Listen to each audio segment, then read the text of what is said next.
রোহান, ওই দেখো।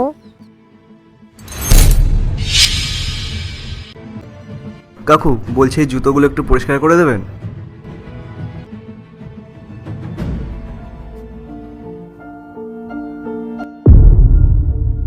কাকু, আপনি এইভাবে জল দিয়ে রুটি কেন ভেজে খাচ্ছেন? আসলে অভ্যাস হয়ে গেছে তো, যখন পয়সা কড়ি থাকে তখন সবজি কিনি, আর যখন থাকে না তখন জল দিয়েই খেয়ে নিই।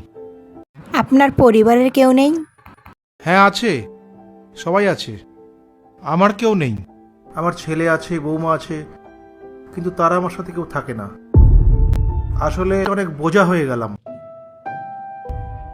একদিন আসলো বৃদ্ধাশ্রম দিয়ে আসবো। আমি বললাম আমি তো কাজ করে খেতে পারবো। রোজই আমাকে আমার নিজের বাড়ির থেকে বের করে দিতে চেয়েছিল। তার থেকে ভালো আমি নিজেই বেরিয়ে গেলাম। তাহলে কাকু আপনি নিজে কোনো তরকারি বানিয়ে নেন না। মা, আমি রান্না করতে পারি না। কত টাকা হয়েছে কাকু? 20 টাকা। বাবা, এই বয়সে মা বাবাকে আলাদা করে দিও না। এই বয়সটায় তারা খুব অসহায় বোধ করে।